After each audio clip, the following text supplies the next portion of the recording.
Thank you for joining us to watch my discussion with Dr. Bill Bauer about this important topic of suicide prevention. We believe that everyone's life is important. Our mission for this segment is to empower people to comfortably talk about suicide and, more importantly, healing. If you or someone you know is struggling with suicidal thoughts, please reach out to a local mental health organization to access appropriate treatment options. If you believe that you are at imminent risk to act on those suicidal thoughts, please call 911 or go to your local emergency room to get help and support. You are not alone. There are people and professionals ready and willing to help. Take care, everyone.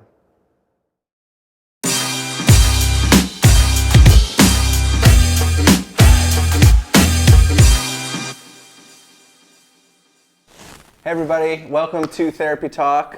Thanks for joining us for another week. I'm really excited about today. We're going to be talking about a definitely an important topic that I think is relevant for the Mid-Ohio Valley. Today I have Bill Bauer, Dr. Bill Bauer. He has done a lot of things in his career, coach, advocate, disability rights advocate, professor, and mental health therapist. And so he has a special interest in the area of suicide prevention and just mental health recovery in general. And so we're happy to have him today. Thanks for joining us. How are you? I'm doing great, and I want to thank you for inviting me. And I tell you one thing, that I have been impressed for a number of years with Doug's involvement with community outreach. I'm also excited about the opportunity that LMP does as a part of its fabulous work that they're doing at schools. And one of the things I did notice was the impact that they have on the drug addiction crisis that we have in this area. So Doug, I'm just glad to be here with you and to be associated with you today. So now when I first met you, you were on the Behavioral Health Board, but then you were also kind of a professor at Marietta College teaching students, but I know a lot's happened in the last couple of years. Do you want to kind of... Yes, I retired from Marietta College, and then I decided to go ahead and just keep my private practice open and probably taking more responsibility and getting more students, more patients. But what generally got me started and to providing an avenue for more clientele was the impact of suicide and suicide ideation and suicide awareness that I wanted to have impact as a result of my son's death. My son finished suicide on September the 5th of 2014. He texted me, said, "Night, Dad, play Words with Friends." I said, "Night, love you, love you." Right. And then he texted Mom, said, "You know what? Mom, did you get those 2 posters I put on the counter for you?" She said yes. And he goes, "Night, love you, love you." 4 o'clock in the morning, we get this phone call. Mariella screaming at the top of her lungs that Grant had shot himself. We were quite devastated, as you can imagine. That phone call still rings into my ears. Mariella still screaming still rings into my ears, and it's like an episodic moment. It's like an episodic memory that is just simply goes away and then comes back and goes away and comes back. So generally what happened was we both got in the car and drove down to Nelsonville, Ohio, where he was staying with Grandma and Grandpa. Okay. And he, apparently something happened that night. He decided to go out on their back porch, and then he finished suicide, and that was the beginning of the new story and the new chapter of my life. It's not the life I wanted, it's not the life that Mariella and I have, or wanted, but the thing is, it's the life that we have now, and we're gonna make the best of it. So it's been my mission to prevent suicide and to promote suicide awareness and suicide prevention since that day. I was more of a rehab counselor, Doug, before then. I worked with people with disabilities, getting them jobs, integrating them into the community after they lost a limb. More like life skills, daily living. Yeah, daily living skills. Perhaps maybe there would be a parent of a child who had a child with a disability and did not know what to do. I would be that person that would introduce them to other families and so forth.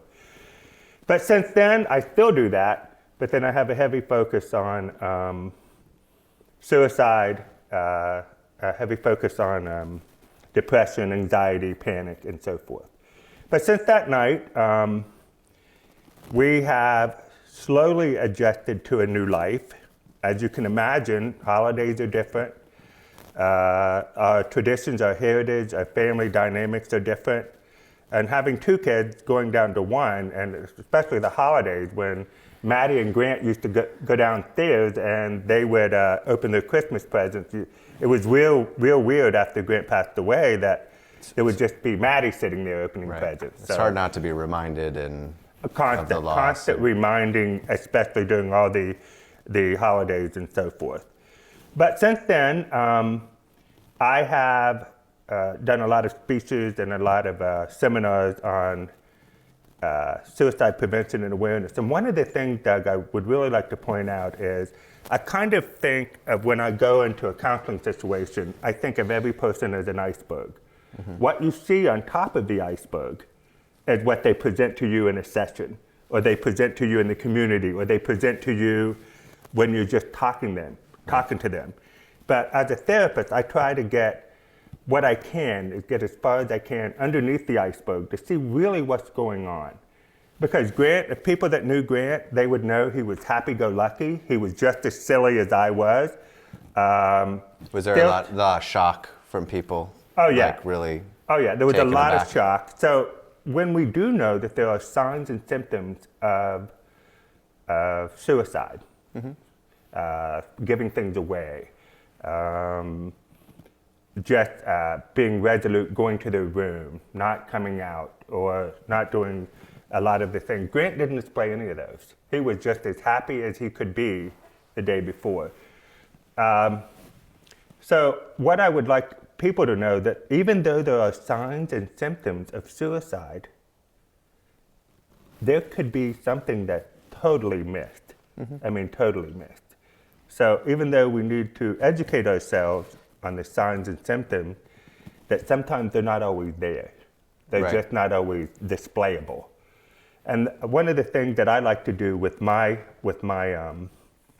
patients is to make sure that every patient that comes to see me has a natural support system, regardless of what's going on.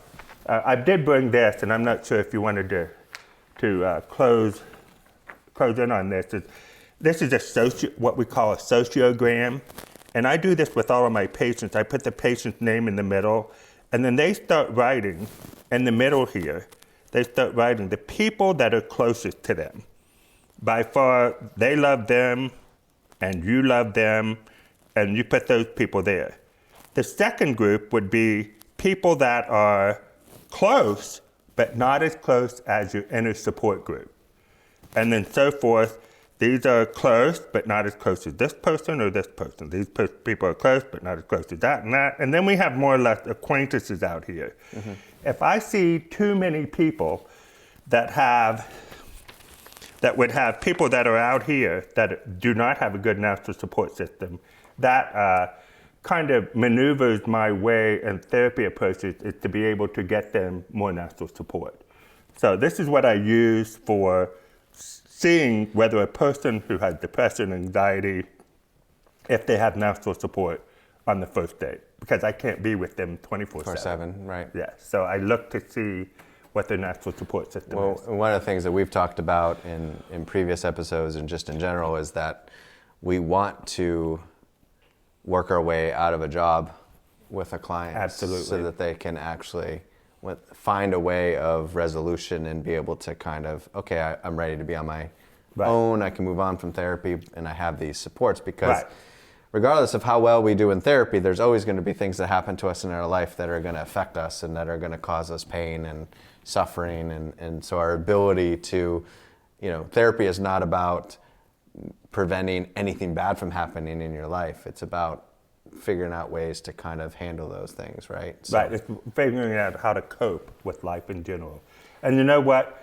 So after about a year, I'll have them redo this again, because some people move in, some people move out. Some people move in, some people move out.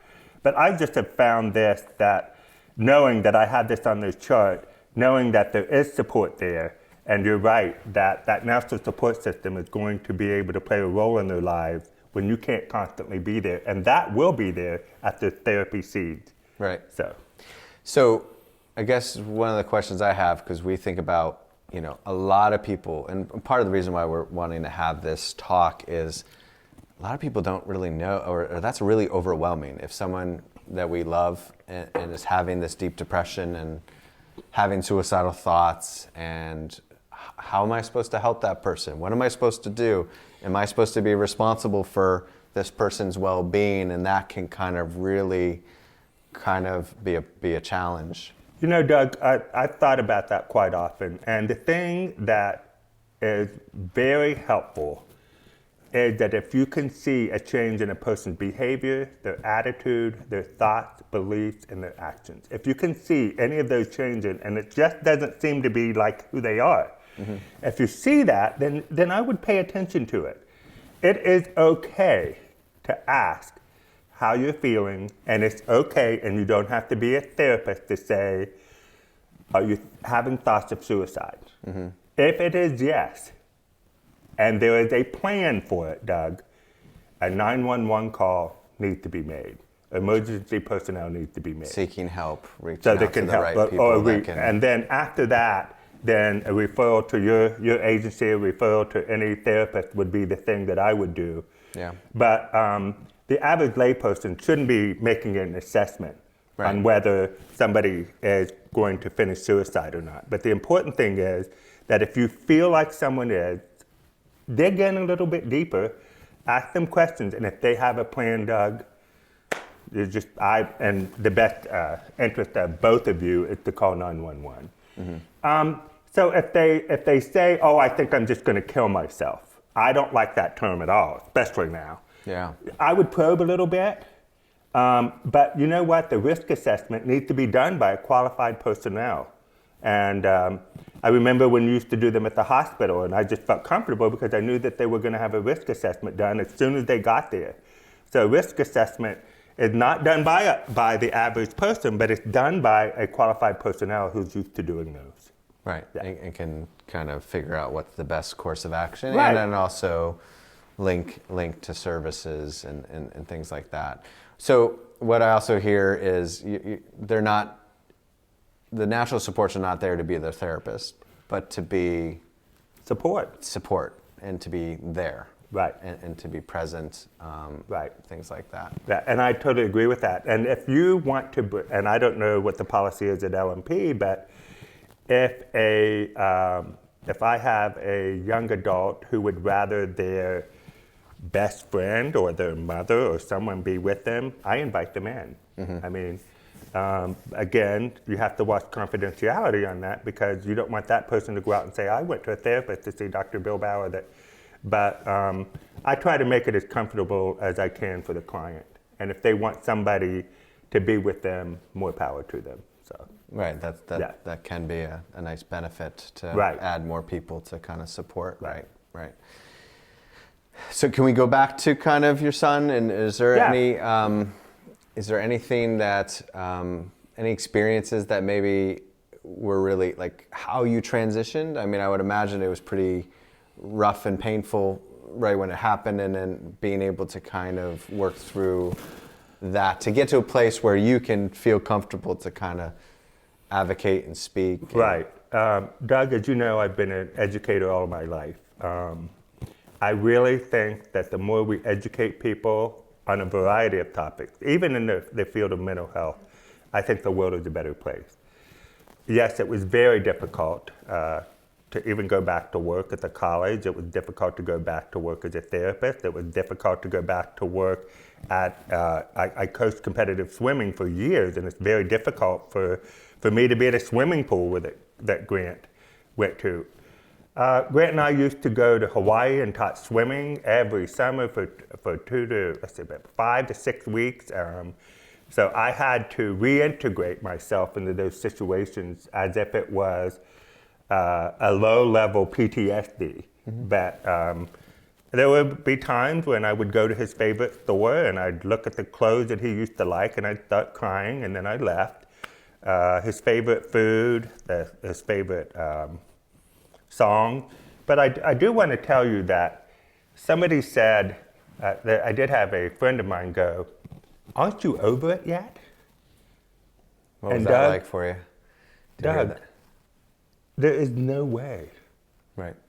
that you get over losing a child. Sure. There is no way. When I heard that, and I thought this was a friend of mine, maybe I got to do more education. I just don't understand how somebody could say that. But I can say the pain and the hurt it now comes in waves, like an ocean. Like there would be a tsunami of the pain when it first started, and it would last for a long time. Then it gets a little bit better. Right. And then it levels off. And then tsunami comes. The difference between the waves seems to be a little bit longer, but they're still there. So there might be ripples of pain and hurt. Maybe the waves aren't as high at times, but they... Yeah, and there'll be a tide. Like all of a sudden I hear a song. I'm driving to Columbus, and I'm singing the song, and it's a song that my son used to sing. I'd pull over, I'd sing the song, I'd cry, and then I'd go home. I mean, so that's kind of what... I do have a lot of patients that have patients at my office that have lost family members, friends to suicide. It has been impactful for me as a therapist as well to hear them talk and for them to see how perhaps I have moved on to the next chapter and moved on to the next chapter of my life in addition to the several pages before that chapter on how I dealt with it. Right, and moving on doesn't mean forgetting, doesn't mean that you don't feel pain anymore. Well, you're so right. We need more people like you that talk this way. And you know what? For suicide and mental health issues, I have to really believe that silence kills, Doug. I think the more we don't talk about it, the more apt we're not going to say, oh, this is not, quote unquote, the norm, and therefore people don't talk about it and then they take action. So I think we need to talk about suicide awareness. We need to talk about mental health awareness, that it becomes something as if we had a medical issue and we went to the hospital and we got a broken leg fixed, we put it in a cast, and it has to recover for 2 to 3 months, and then we start feeling better, just with mental health. We go in, we see a therapist, maybe some medication, and then we recover for the amount of time that it takes. So we need to, and you're doing a very good job in this area, but we need to talk about mental health just as much as we talk about physical health. Do you have any thoughts, I guess, of why you think it's so hard to talk about mental health, or why we tend to kind of avoid that topic? Well, I think it's a history topic. I think it all backs up into history.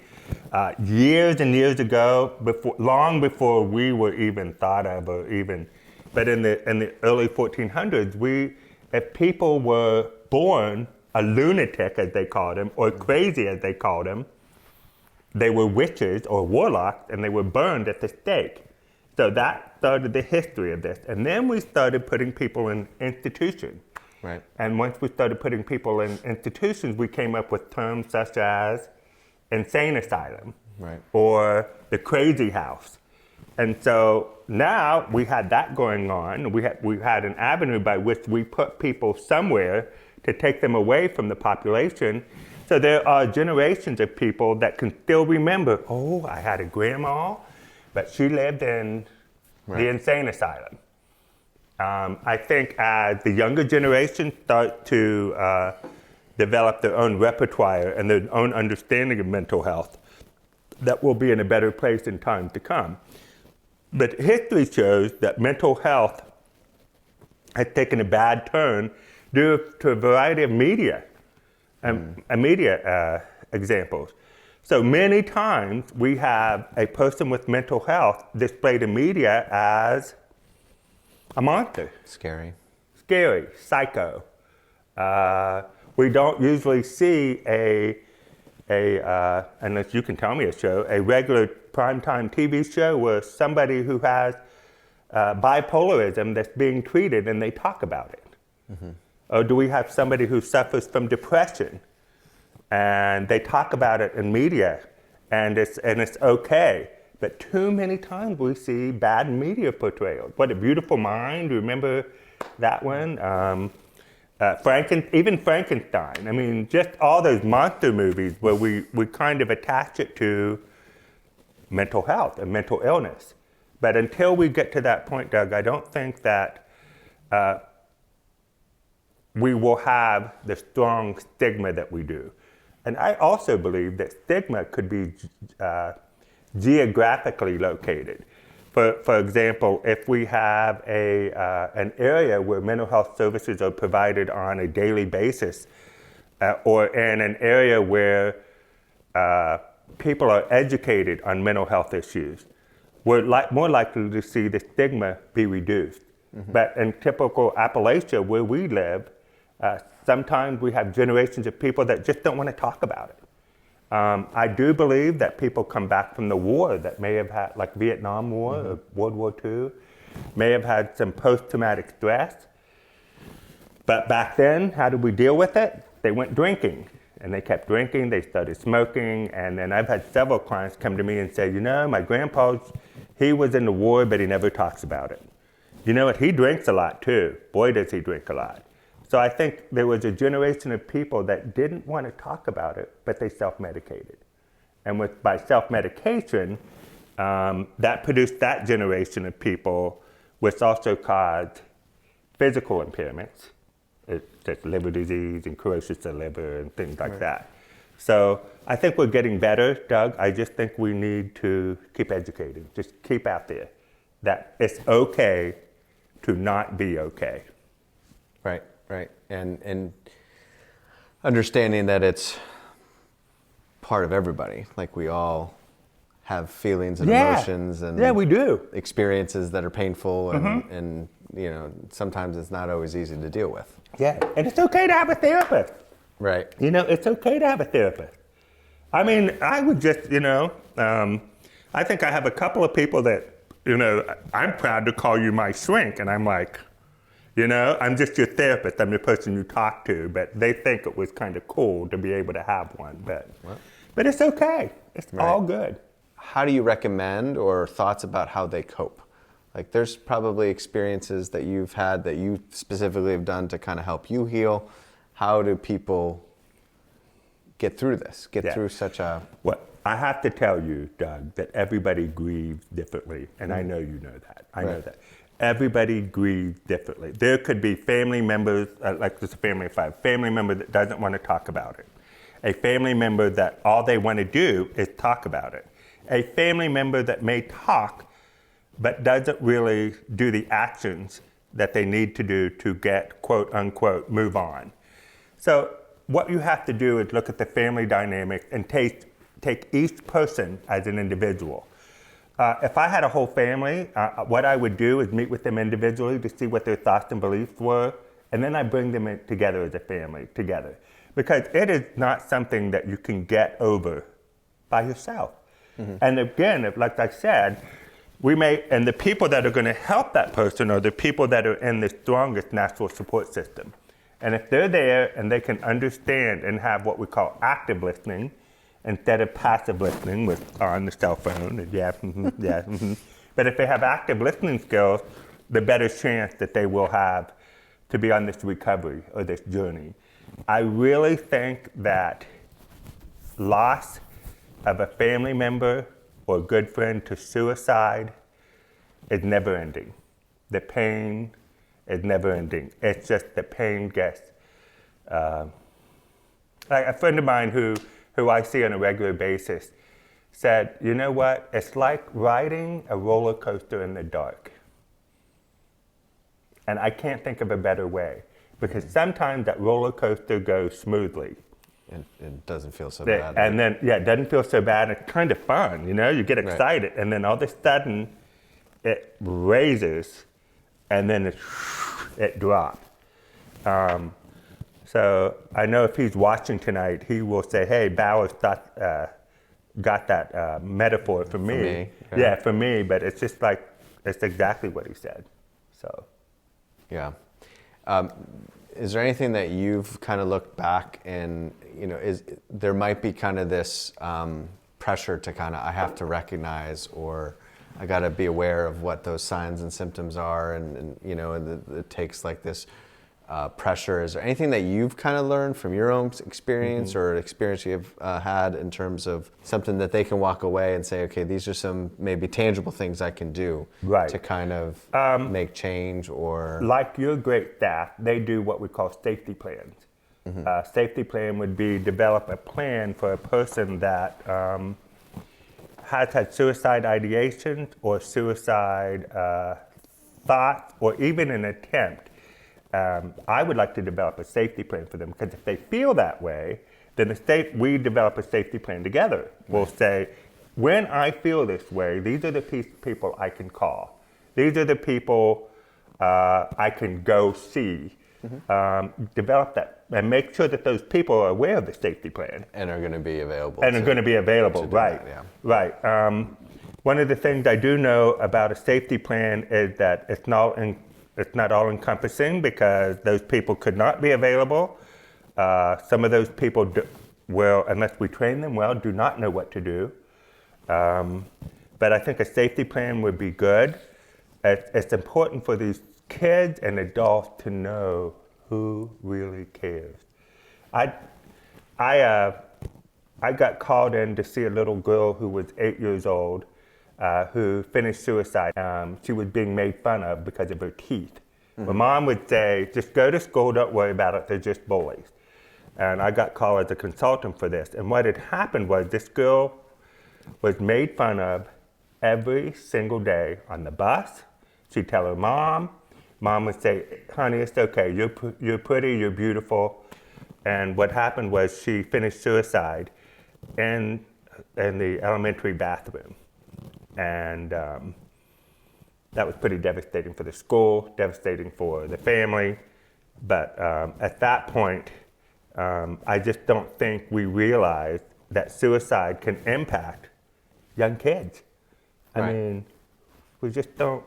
We never thought that a 6 or 7 or 8 year old would ever attempt something like that. Right. Or how would they even know? How would they even see it unless it's been shown to them? Where did they learn it? So, again, with suicide, suicide awareness, mental health issues, it doesn't matter the ethnicity, it doesn't matter the socioeconomic status, it doesn't matter the age. It's just something that we should always look for. One of the key things I look for, Doug, is, are they changing their behavior? Are they not interested in the things they used to do? Can you give me an example of a behavior change that might be something that kind of... Yes, a behavior change would be one that might be, and there's several, but I've noticed one that not going to karate, not joining any of those groups anymore. Right, quitting things that they used to like to do. And all the time, yeah. Another one is if they start to have a group of friends that is totally drastic from the group of friends that they've been hanging around all their life. Finding, and I'm not saying that all of these lead to suicide. Sure. But what I'm saying that some of these behavior changes can lead to something like that. Vaping is now popular. We have kids that are doing drugs, and so it's something that we should pay attention to, and maybe talk to our kids about. Not like necessarily saying, "Oh, I need to get a risk assessment done," but kind of say, "I'm noticing these changes. I'm noticing these changes. Is everything okay? You want to tell me? Yeah. Is there anything you want to tell me? It's okay to tell me." Right. I was a kid too. I was an young adult too. Would you like to see somebody that mommy or daddy likes, that can take you to see a therapist? Would you like to talk to somebody other than us? Is there somebody else on this sheet that you could talk to?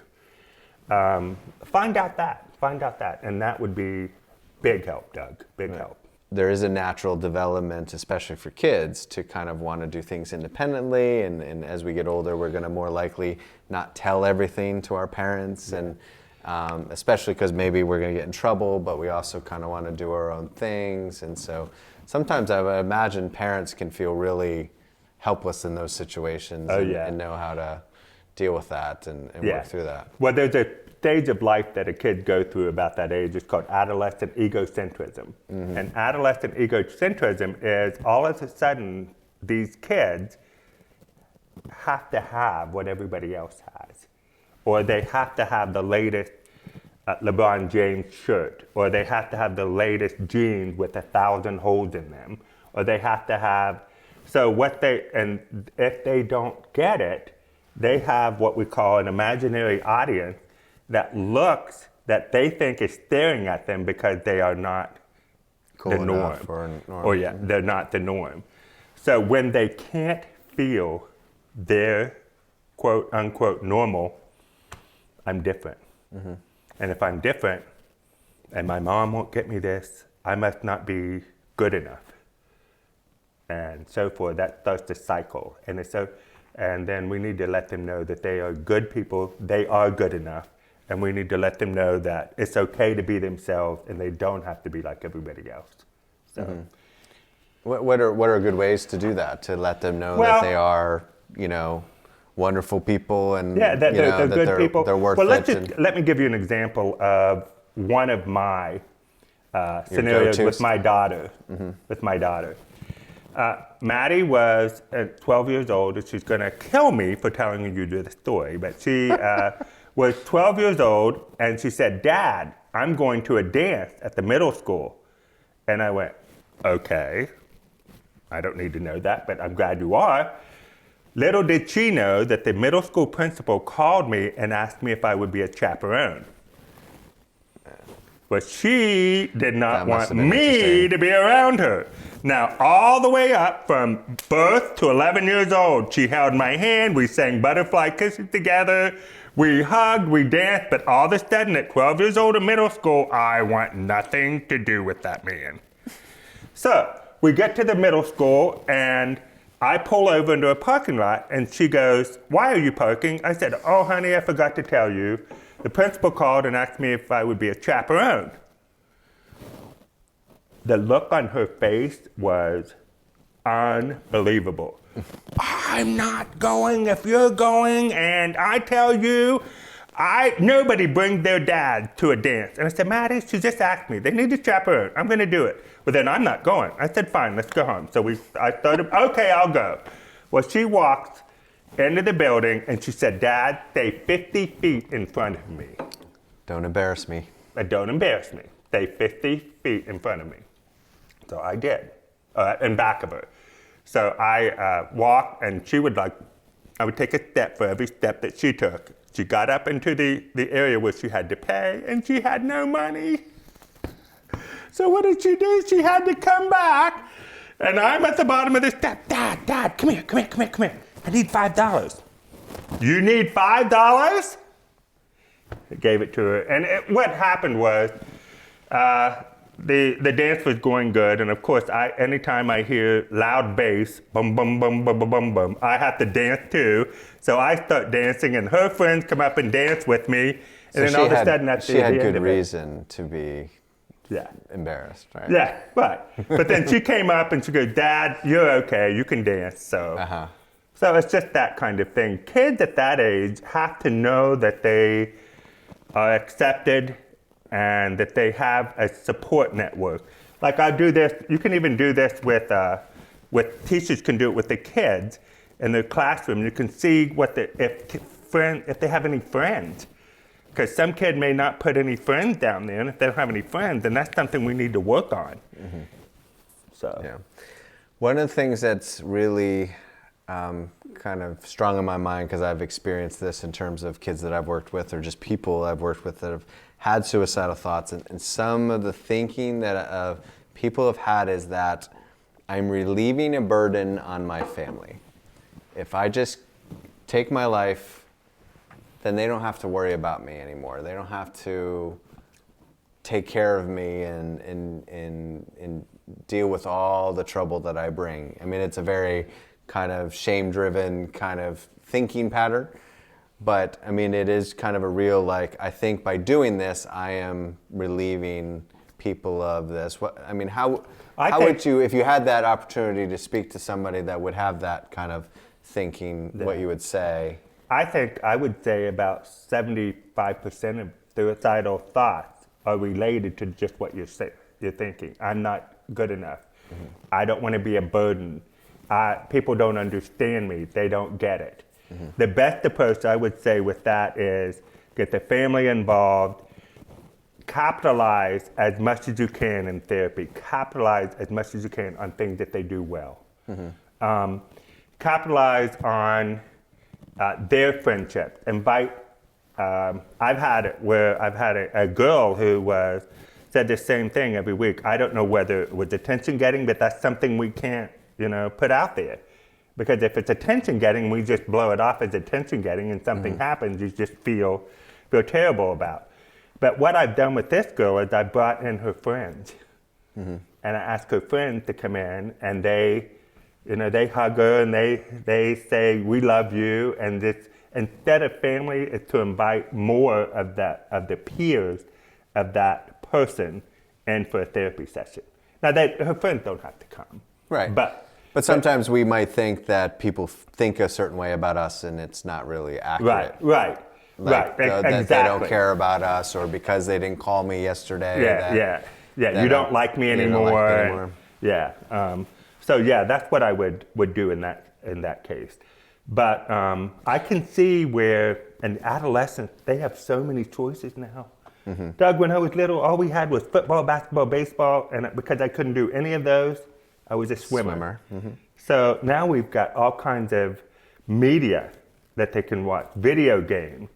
We have movies that are, in some cases, if the kids are not in the right mindset, it can be traumatic for them, and it can be everlasting. I remember the worst movie I ever saw was The Exorcist. And I tell you, I told Mom I went to see Chitty Chitty Bang Bang.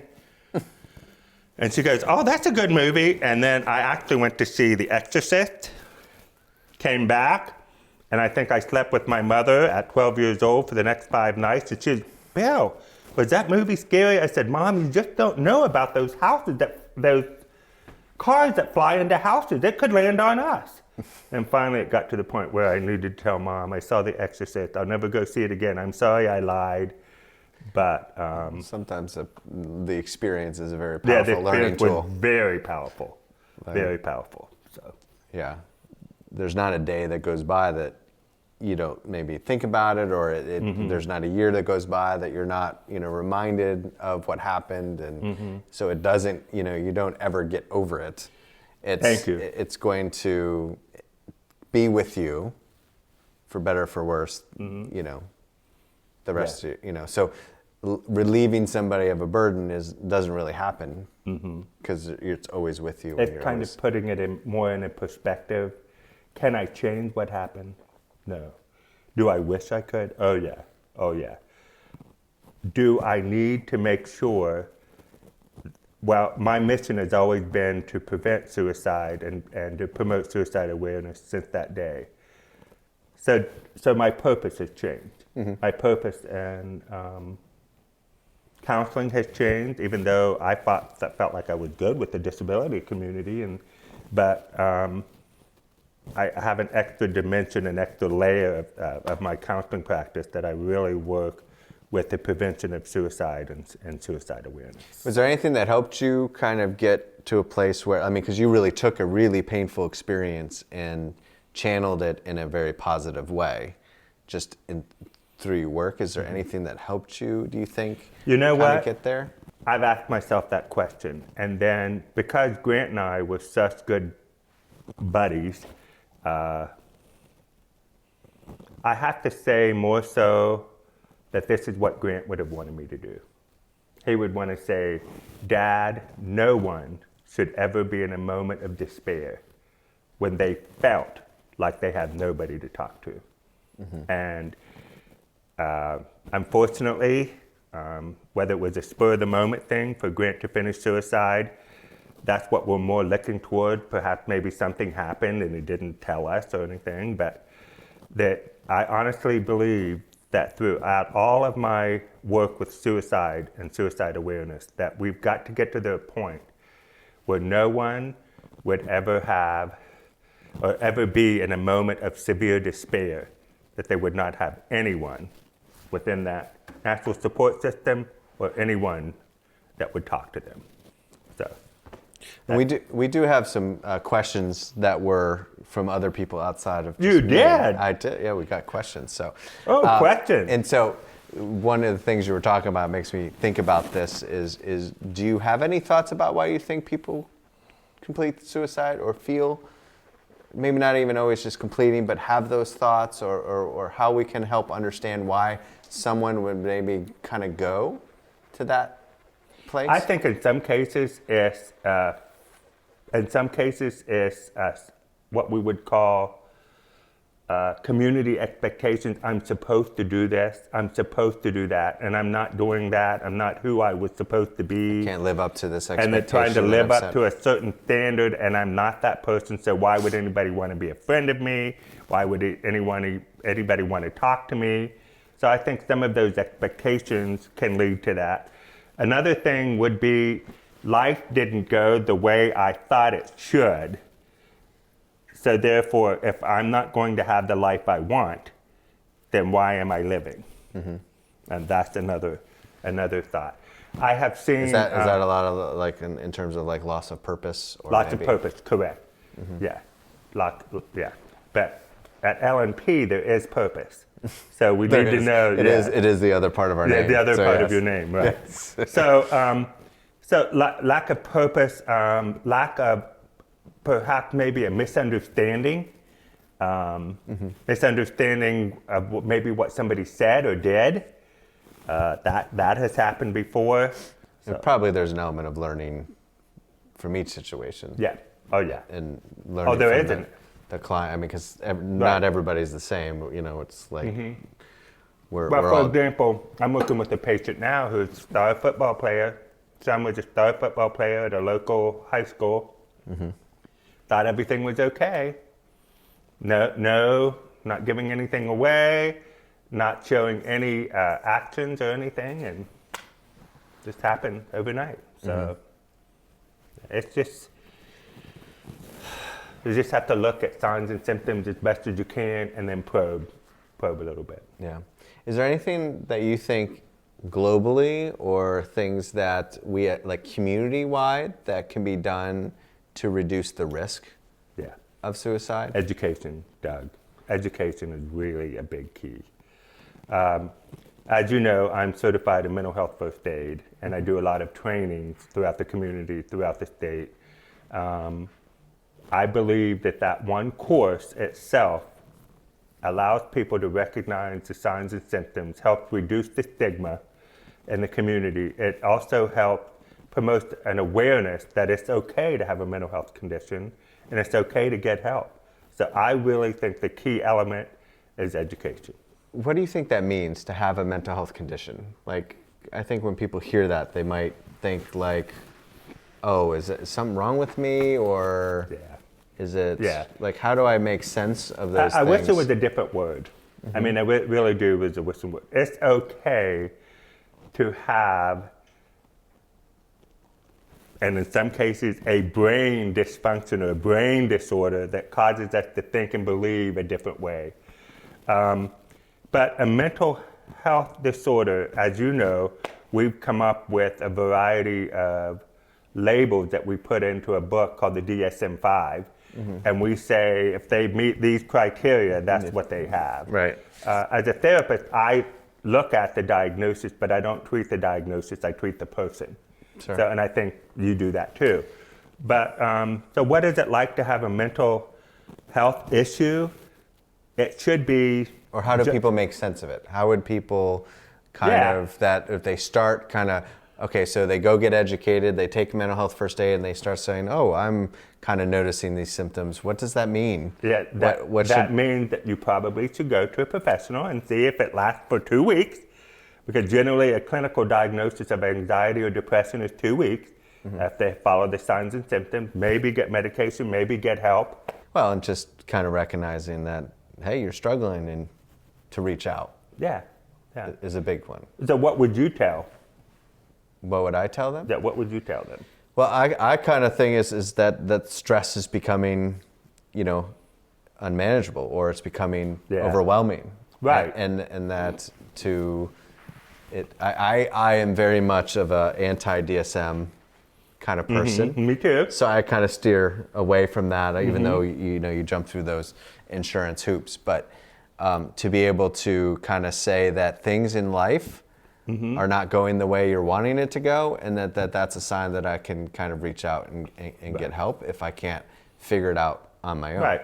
And I think a big thing is that helping people learn to tolerate negative emotions, negative feelings, like to know that they're a part of who we are. We all have them. We all have them for various intensities, and there's probably certain times in life where we felt sadness and anger more intensely than in others, and stuff like that. Doesn't mean there's something wrong with us, that we're not broken. It's just that this is, I kind of like that tidal wave kind of. Things are just kind of, you know, if you've ever been out in the ocean and that wave just kind of knocks you off your feet. You down, right. And, you know. And there'll be other waves that won't knock you down, but keep you unstable. You know, can I get back up and then, okay, reposition myself, re-sturdy myself. And sometimes there has to be someone right there to help pick you back up and make you stand sturdy. We're finding out that adverse childhood experiences have a huge impact on a children's and adult life as time goes on. And with the great work that you're doing and trying to educate others on adverse childhood experiences, well, if you've got educators that know about that, you've got parents that know about adverse childhood experiences, that can also be a piece of the education component that can help both mental health and with physical health. There's a book out called The Deepest Well. I don't know if you're familiar with that book, The Deepest Well. Yeah, I'm not. And The Deepest Well was written by a medical pediatrician in San Diego. And she has used the ACEs checklist as an intake for her program, for her practice. And she's learning so much about the trajectory of people with adverse childhood experiences and the trajectory that they're taking mental health-wise and with physical health-wise. Unfortunately, when we get depressed and sad, we oftentimes can disconnect from people, but in reality, the better relational health we have, the better we're able to work through a lot of pain, right? Yeah. Well, I've also had people come into my office, and I said, well, how are you dealing with this now? And they go, well, my dad keeps telling me to snap out of it, to grow up.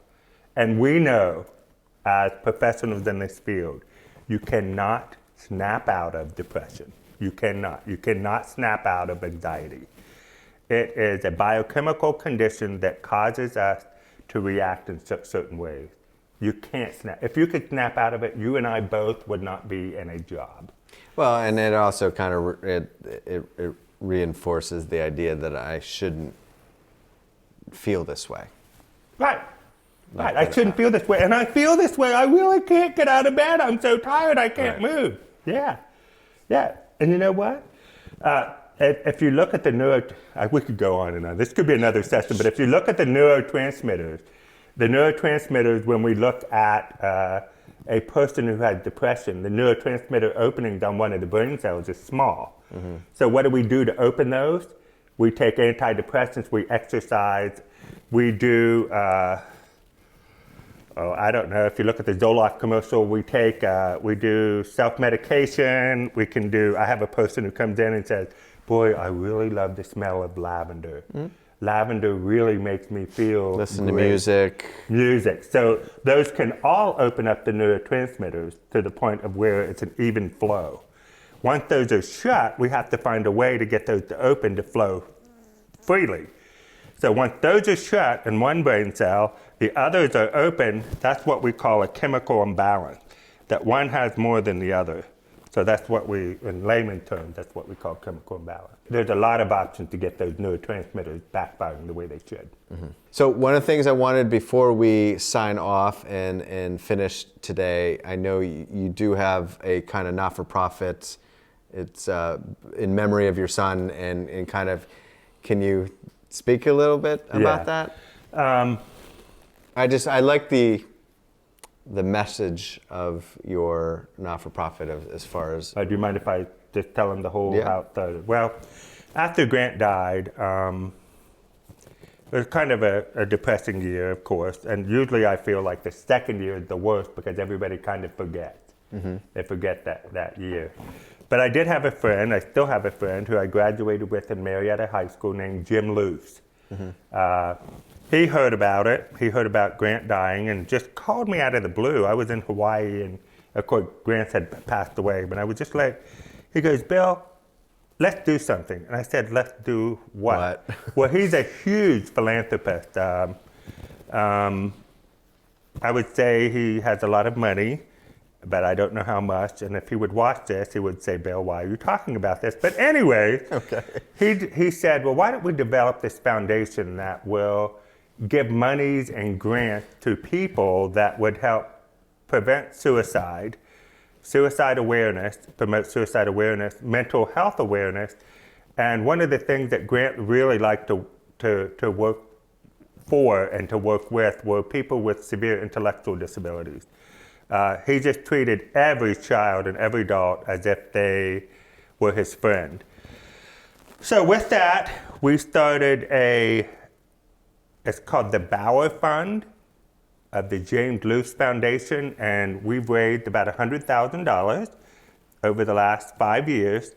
And with that money is that we, every year on Grant's date of death, which is September the 5th, we give out funds and money to organizations and to people that promote disability and mental health awareness to people absolutely across the country.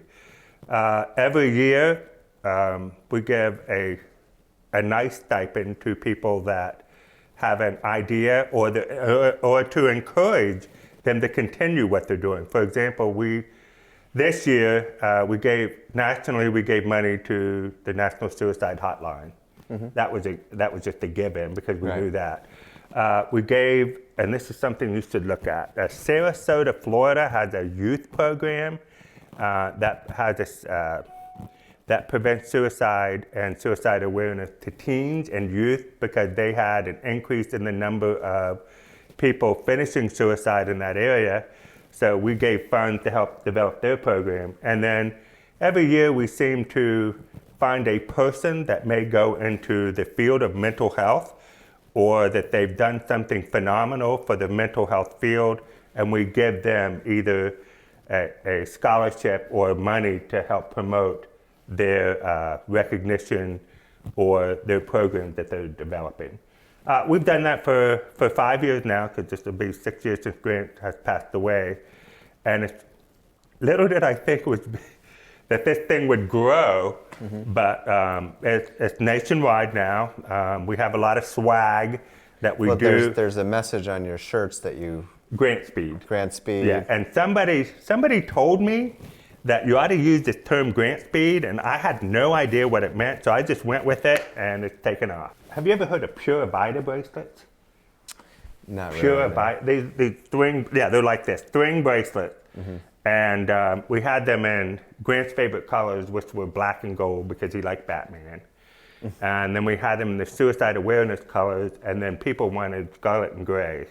Oh, okay. They wanted the scarlet and gray ones. So we ordered those, and we had Pure Vita make them. And that's been little did I think that these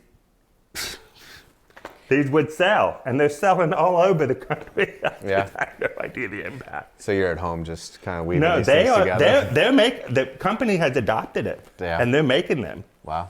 So that's pretty exciting. Yeah. Well, thank you, Bill. Yep. I appreciate it. It's always a pleasure to talk to you and definitely kind of get the word out. And we knew right away when we started doing this that this would be a topic, and so we just appreciate. Well, thank you for inviting me. And anytime that I can be of service to you and your great agency, please let me know. All right, will do. Thank you.